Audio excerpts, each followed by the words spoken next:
Ito na yung tinanim ko. Yung sinaling ko sa paso. Ayan. Pinag-isa-isa ko po siya. Ayan. Tapos nilagyan ko ng ano yung ng bato yung lupa kasi para pagdidilig ko hindi po tumapon yung lupa niya kasi dito siya sa veranda eh. Minsan tumatalsik po ito magaya po nito. Pagka diniligan nyo, magtatalsikan ng lupa niya. Bibili pa kasi ako ng mga batong ganito para pagdidilig ko hindi tumapon kasi tingnan nyo nagpuputik ko. Yan dami na niya. Ayun pa. Nakita niya. Mga adenium po yan. Tapos ayan yung mga adenium kong binonsay. Lumaki yung mga codex niya. Ayan, tingnan niya. Tingnan niya yung bulaklak niya. Napakarami. Oh. Hitik na hitik siya sa bulaklak. Ayan. Kita niya yan. Dami niya. Didilig-dilig lang muna. Pero hindi ko po ito didiligan kasi kasasalin ko lang siya sa paso. Baka yung mga ugat niya naputol eh. Nabubulok po kasi yan pagka ano. Hindi ko naman natiyak kung yung mga ugat niyan hindi naputol. Pagsasalin ko at paghihiwalay. Yan.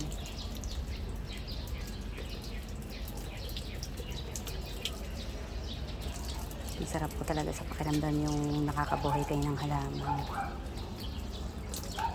Yan na yung mga sanga na galing po dito. Ayan.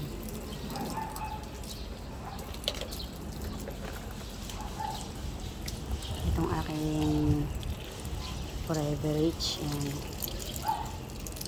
Yung malaklak na.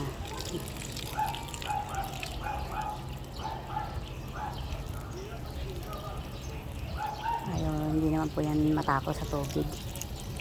Yan at saka itong adenium hindi po yan matako sa tubig at saka yung Forever Rich sisiksikan na sila.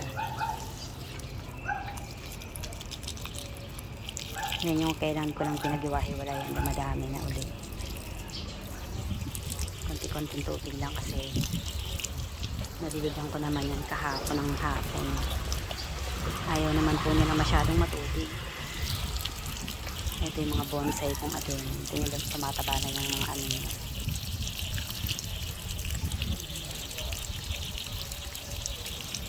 Konti-konting ano lang siya. Kaya kita niya lulusog nila, no? Iiba nitong ganitong kalilit na mumulaklak na eh. Ito pa yung isang binonsai ko. Kita niyo may bulaklak na rin. Ayan yung mga pinutol ko.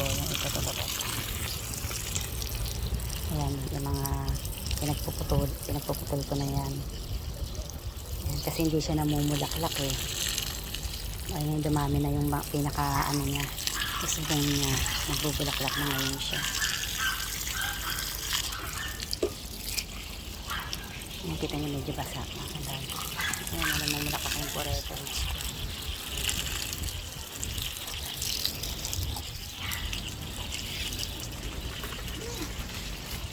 Ito yung mga tanim kong avocado. Meron ako ditong langka. May bayabas ako. Ayan. Meron akong ano pa tawag dito? Yung maasim. Ano ba tawag dun sa ano na gamot din? Hala, nakalimutan ko ang tawag din eh.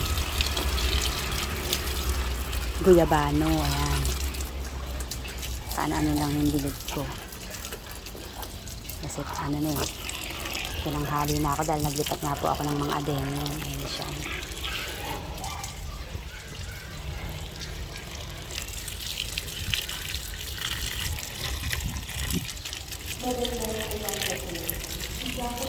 Gusto ko na siyang diligan kaya lang baka makasama eh. Yung ugat kasi niya na ano na naputol-putol, tiyak na tiyak yun, magkahiwa-hiwalay. Pero ito pwede ka na siyang diligan kasi nilagyan ko lang naman yan ng bato. Dati na siyang nakatanim dyan.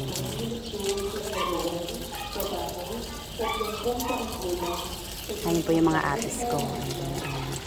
Yan, sobrang init doon. Di ako makapunta. Ano ko na lang pag ganyan.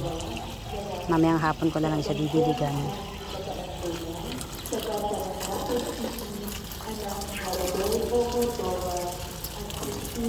Kita nyo, nilusog nila, oh. Dati hindi ako makapagparami yan, eh. Ngayon, eh, alam ko na kung paano paramihin. Kita nyo to. Ito mga pinagputulan lang yan. Tingnan nyo naman ang bulaklak. Pakarami.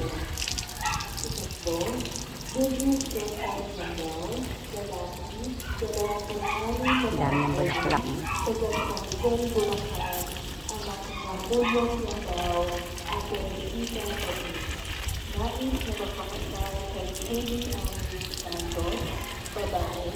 Tsaka hindi siya yung leggy, yung mataas na mataas, wala namang ganong bulaklak.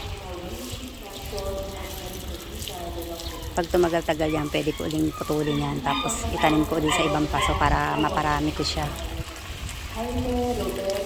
Yan na kasi nagbubulaklak po lagi, hindi po tumitigil ang pagbubulaklak ngayon, eh.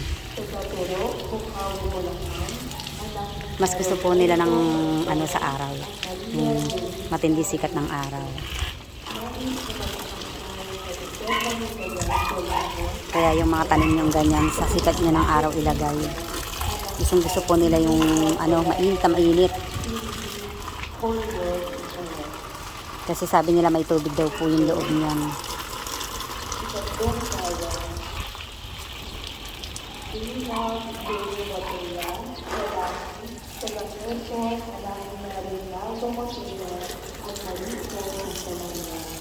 Ayan, thank you po.